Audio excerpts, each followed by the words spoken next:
Do you consider yourself a precious metal stacker, collector, or the best of both worlds, a stack collector, or maybe an investor? Well, it's so much to choose from with silver and gold, constitutional, collectibles, numismatics. It's really easy to lose focus. I know because I've done it myself. But I'm going to show you today what I'm stacking here in 2023, so make sure you stay tuned.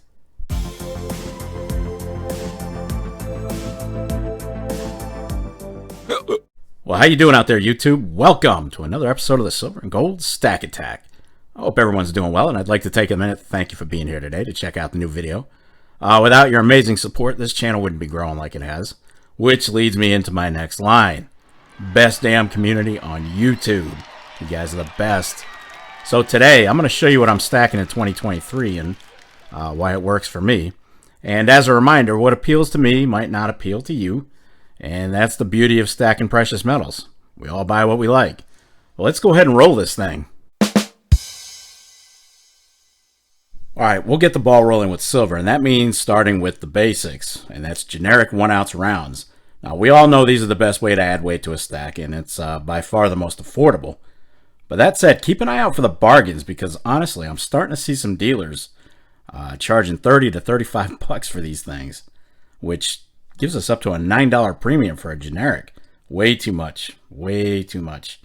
Unless spot goes way up, I can promise you I won't pay that price for sure. And if you're seeing these going for 30 plus and your options aren't that great, you might as well bump up to government-backed bullion like Eagles, Maples, Phil's Ruse, etc. It's always best to shop around for the cheapest prices. And believe it or not, a dollar does make a difference when it comes to silver. Next up, we've got 1-ounce silver bars, and just like their round counterparts, these are typically available on the lower end of the price spectrum, as long as you stay away from the collectible stuff, like this Una and the Lion. And AppMax, for some reason, these guys seem to think their bars are worth more than anyone else's with the premiums they're putting on them. Then again, it's AppMax. Enough said. So, just like generic rounds, these bars are a fantastic way to add silver weight to your stack. But use some caution. Sometimes there can be liquidity issues with these since just about all the brands out there are subject to our Chinese friends counterfeiting them. Make sure you're verifying your stuff. Alright, now we're up to my favorite silver to stack, and that's 10-ounce bars. These are a fantastic way to add silver weight at a much lower cost because we know the general golden rule of silver, right? The higher the weight, the lower the cost per ounce. Unless you're screwing around with collectible bars, and at that point, the golden rule pretty much gets thrown out the window. Collectible bars can get a bit pricey, folks, and your cost per ounce will definitely go up if you get them. But bear in mind, this is a quick way to add weight to your stack if you go by the tens. Kilos, I'll give kilos an honorable mention.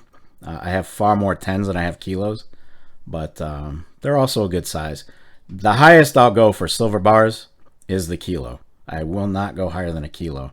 I made that mistake early on in my stacking journey. I bought a 100-ounce silver bar, and I hated it. I hated everything about it. First chance I got to get my money back on it, I sold it. So, just too big. Too much.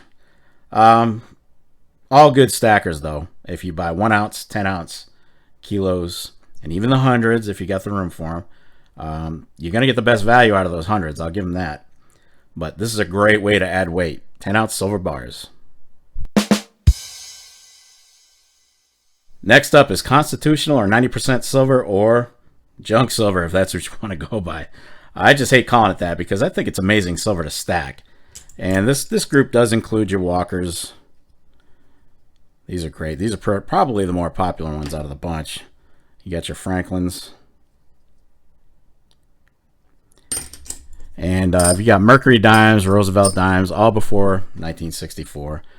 We also have 90% Morgans and Peace dollars, but we don't really count those in the junk silver category because there is some numismatic value to most of them, except for the hockey pucks, the slicks. They're good for only their silver content.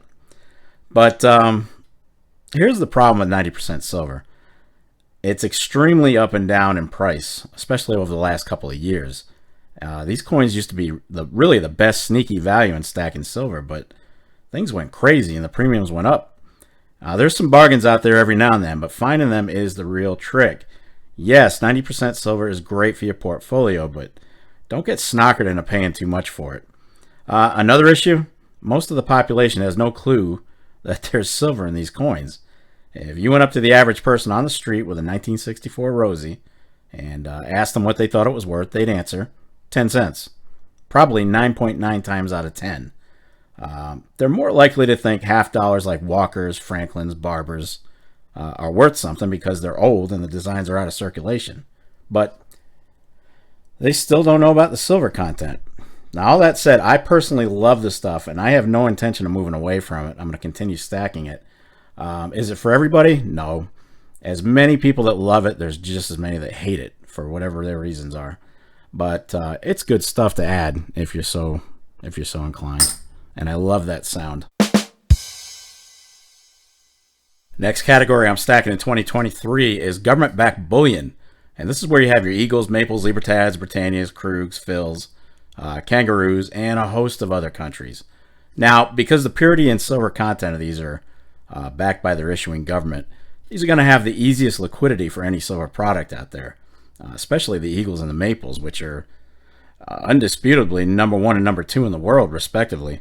Although I kind of suspect that the Maple made up some of that ground due to the insane recent high premiums on the Eagles, which are just now starting to come down a touch. Not a whole lot, but a touch. Now, just remember, though, all government-backed stuff is not created equally. You can't buy Kangaroos and expect to get a return like you would get on a Silver Eagle. You paid much less for the Roo, so you're going to make less in a sale. It's easy math. By the way, I rank the Kangaroo as the worst of the bunch, followed by present-day Britannia for its milk spotting, and Philharmonic, so I do tend to avoid those personally. I was a big Britannia fan up until 2023, and I've got a full tube of Queens and a full tube of Kings that have just absolutely gone to spot, and needless to say, I'm pissed about it.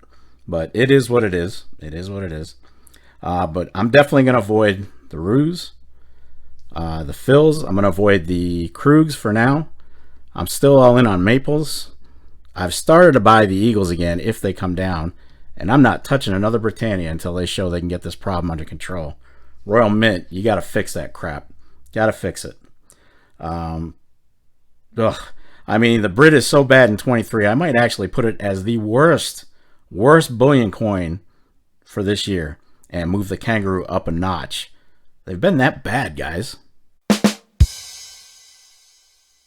And the last category for silver is going to be slabbed and collectible silver. Now, these are the ones that are going to carry the big premium, so they're definitely not recommended for stacking. This is where the term stack collector comes into play because that's who they appeal to, stack collectors.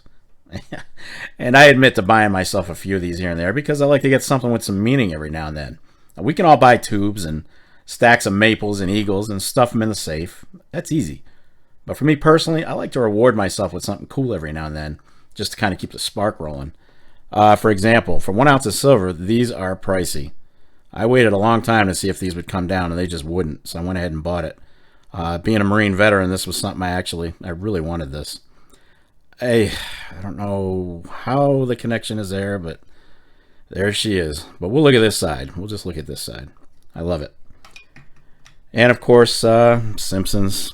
Big fan. Well, I used to be. The show's gotten kind of lame now. But did I need to spend $50 on 1 ounce of silver? Nope.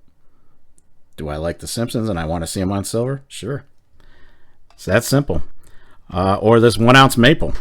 Only 1 ounce of silver in there in that case. That was over $100.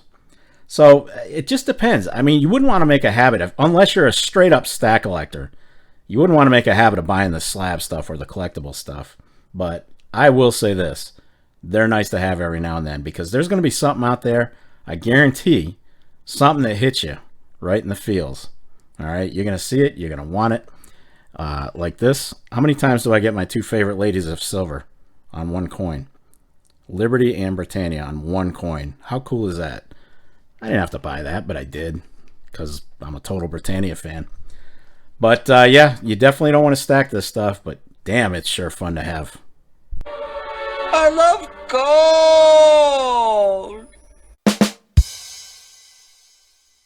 All right, now we're moving on into gold, and this one's pretty straightforward. We're going to start with gold bullion, which is going to be the most cost-effective way to add gold to your stack. Now, there's no getting around it, guys. Gold's expensive. We know this. The premiums are real. So your best bet is to either save up for full ounces or maybe go fractional with halves, quarters, 1/10, etc. Just keep in mind, you got to keep in mind that as the size goes down, the premiums go up, because it literally costs just as much for a mint to make a 1/10 as it does for a full ounce, believe it or not. And they're not going to absorb that cost just because of the smaller sizes. It just doesn't work like that. The good thing is you'll have a wide variety of designs to buy, but make sure you choose wisely. U.S. Mint, Royal Canadian Mint, Royal Mint, Perth Mint are all renowned for issuing some amazing gold bullion. So you want to be leery of any generic type stuff due to potential liquidity issues. Now, when I first started stacking gold, I went with the 1/10s because, well, it was a quick way to add gold, right? At a good cost to the portfolio. But I've since traded all those off, and I pretty much keep to halves and quarter ounces these days, unless I add a full ounce. Now, you can also get into gold by the gram if you'd like, but that can be a fairly pricey choice to work your way up. This little 2-grammer from Scottsdale, can't get it to focus. You get the idea. So that's 2 grams. I don't even remember what I paid for that, but I bought it because it was kind of cool. You're just going to have to decide what you want. And there's also decisions to make. Do you want gold eagles at 91.67% gold? Do you want buffaloes at 99.99% gold? Or any other country's gold bullion in various forms? There are a lot of options out there. A lot of options. So have fun deciding. And the last category for today is pre-33 gold. Now, I absolutely love this stuff because of the history behind it and the numismatic value. But you just have to keep in mind that these are generally going to carry a larger premium than standard gold bullion because of that numismatic value. And also, if you want them graded in slab, which I do, that's a must for me. Absolute must. I'd rather pay the extra to have these certified because of what they cost. And also for the ridiculous amount of fakes that are out there. You got to be really careful with these because not only have they learned how to counterfeit the coins, they're even counterfeiting the slabs. It's insane. But anyway, before you add pre-33, know this. What you pay for it, what you could potentially get in return might be two different things. Because liquidity on these kind of ebb and flow like crazy. And this is the reason I'm not stacking a bunch of them and sticking with bullion for the most part. But I always knew I wanted to own some of this stuff, and I had an opportunity to get in on them this year on a good deal, so that part of my stack is pretty much done. I honestly don't know how many more of these I'm going to buy. Do I love them? Absolutely. I love pre-33. But I think I'm good. I think I'm good with what I have. But here's the thing. If you know me, you already know that I don't consider my stack to be an investment more than I consider it a savings account. But these pre-33 coins, well, they definitely cross that line into a collectible gold investment.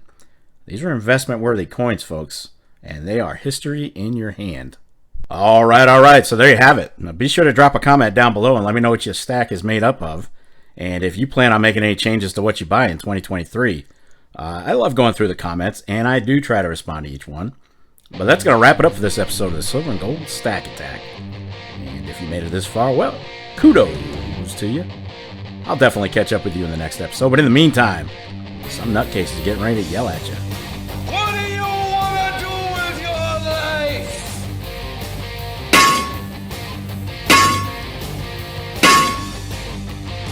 Damn right. Get stacked. Stay safe and be well, everyone. I am out of here. Peace, folks. I'll see you on Sunday.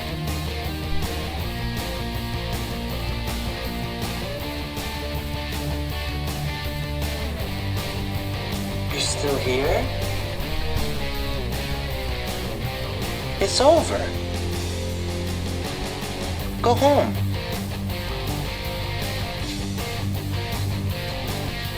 Go.